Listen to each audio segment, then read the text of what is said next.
આપ જોઈ રહ્યા છો સ્પાર્ક ટુડે ન્યૂઝ। પાવાગઢ પાસે એસટી બસના ડ્રાઈવર પર પોલીસની દંડાવાળી કરવામાં આવી છે। ફરજ પરના એસટી બસના ડ્રાઈવરને પોલીસે ઢોરમાર માર્યાનો આક્ષેપ કરવામાં આવ્યો છે।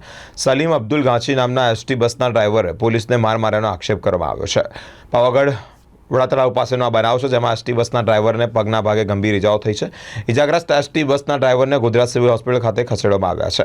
વડોદરાથી બારિયા તરફ જતા સમયે જ પાવાગઢના વડાતળાવ પાસે ટ્રાફિક જામ દરમિયાન 3 પોલીસ કર્મીઓ ડ્રાઈવર સાથે રકઝક કરી હતી, ત્યારે એસટી બસના ડ્રાઈવરને સ્ટીયરિંગ પરથી નીચે ખેંચીને માર મારવાના આરોપ સામે આવ્યા છે। બનાવને પગલે એસટી વિભાગના ઉચ્ચ અધિકારીઓ બનાવ સ્થળે દોડી આવ્યા છે। જવાબદાર પોલીસ કર્મીઓ સામે પોલીસ ફરિયાદ નોંધવાની તજવીજ હાથ ધરી છે। હું બરોડાથી આવતો તો બારિયા જવા નીકળ્યો હતો અને બારિયા ડેપોની ગાડી છે અને હું પાવાગઢ આવ્યો। પાવાગઢથી પછી ટ્રાફિક જામ હતું વડા તળાવ બાજુ બારિયા રોડ પર કલાક 1.5 કલાક જેવું ટ્રાફિક જામ રહ્યું।